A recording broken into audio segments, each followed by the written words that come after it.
kempit waduh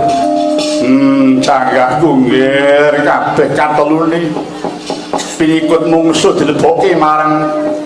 pakunjaran kanthong arumba dewe Kaladewa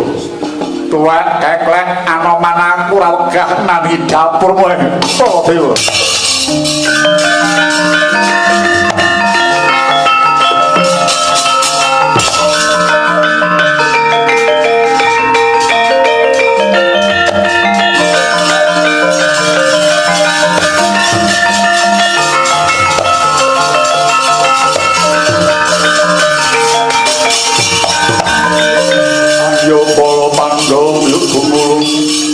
bangun siring soto Kurawa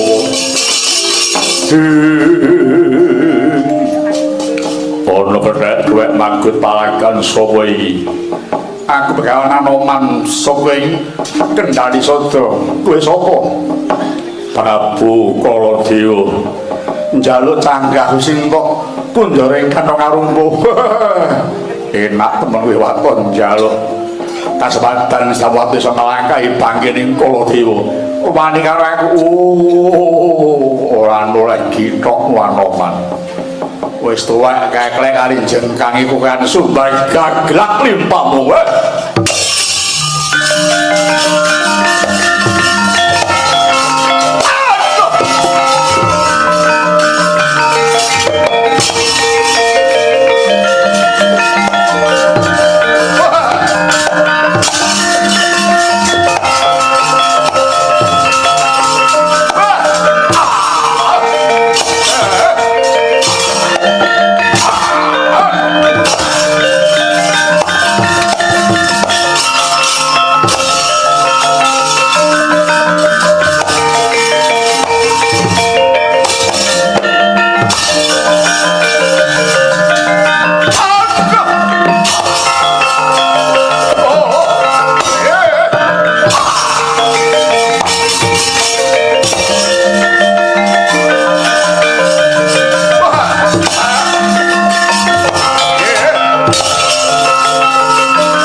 rasa tanganmu rasa tungkakmu ayo maju Anoman mbak tuwek ini aku ora wegah tanding karo batangmu wah kepruk godho wesi blosrani mbok dadi kowe malah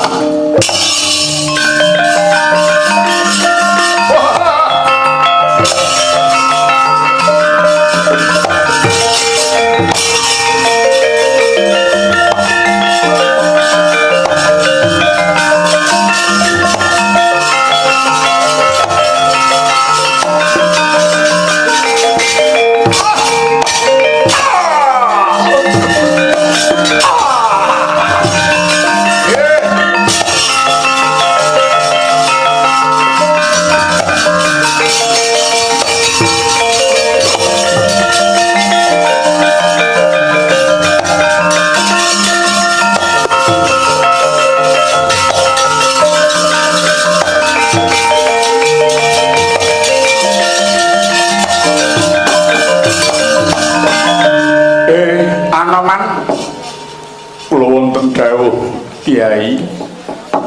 kepiye olehmu tumandang tanding karo Kaladewa duh Kiai sekawit kula menika mimpang nanging sareng piyambakipun ngasta gada kinepuraken saka lajeng semrepetan kula ngliyeng sirah kula kulun iya kowe ora kuat nampa gadane Kaladewa kae nggih sebaripun menika gada Wesi Purasrani Wesi Purasrani nggih ya aku ora bakal nikahke kowe Anoman keparingipun aku tak malih tumbak badhe malih tumbak ya telorongno nyang dadaning Kaladewa mekaten ya utawa paring tarungno kawan gadane Prabu Kaladewa ngestaken dawuh dados paduka badhe miwah tumbak iya dipun telorongaken iya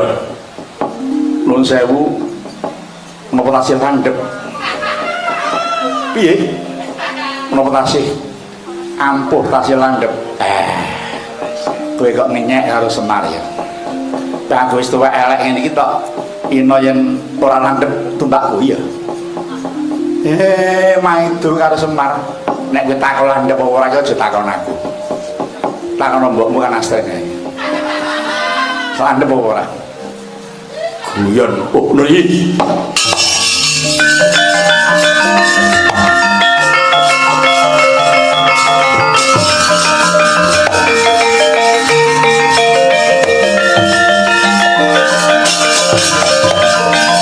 wis padakno Kaladewa telon tumbak jebol dadamu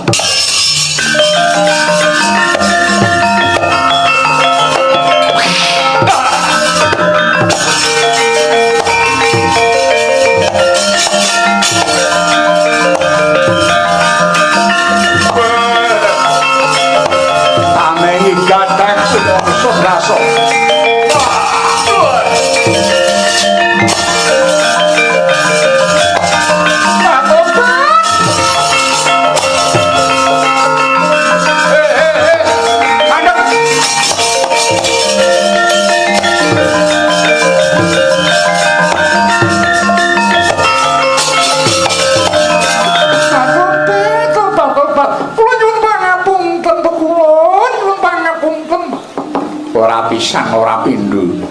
ganggu gawe karo momonganku Durga kula wonten dawuh kowe membok gada iki mau inggih wonten menapa Kyai kula ingin dados gada kala wau paduka ingin dados tumbak kala wau iya paduka isih landhepe ora umum nganti aku malih kaya ngene paduka terus ngrasake desa Ramaido aku mula josok gendhung malungkum ya Durga aku nggumun karo dapurmu kuwi dapur kaya ngono ya akeh wong sing do gandrung karo Durga iki neng ngapane Durga jajan sing dipasangi susuk ki sing kok gerayah-gerayah kok mboten pasang susuk mesti neng nggon ngono kuwi mboten napa ketok le mencara nanggere wong Raja terus lulut iki ora saestu kula mboten pasang susuk tobat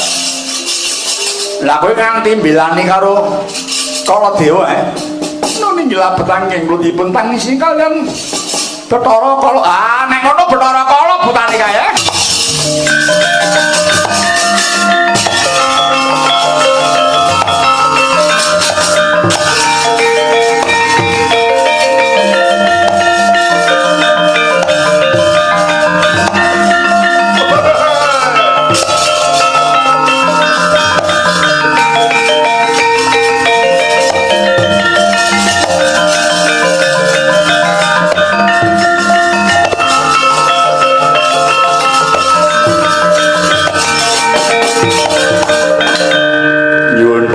punten Bugulun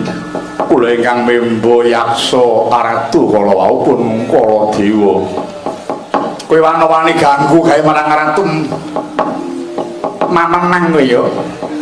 nuli namula kepengin dadi disiplin kegiatan ingkang wonten ing negari Mamenang namung istanipun jebul tasih kiat ategi negari Mamenang langkung-langkung tinenggan dhateng Paduka Pulunismaya balekno Sita Cidra kula wangsulaken putri so para satya tiga kula wau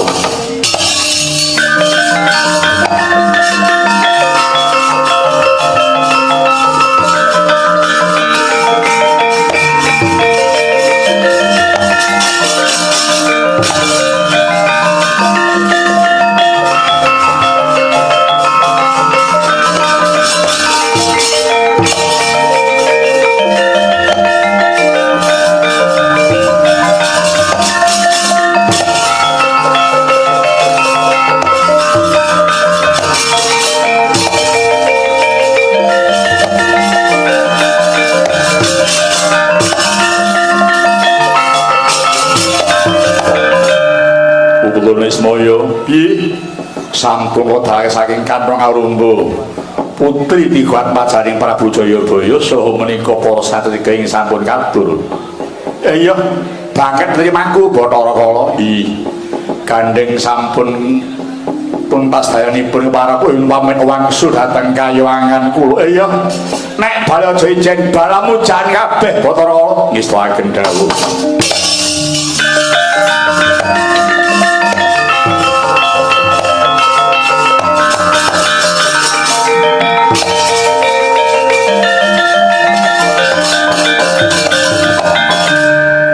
Mesti pramoni sasanti lan astra dalu sakatang ayu ingkang ngadhep Sang Prabu Jayabaya.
Mangun kong kambuhan rimang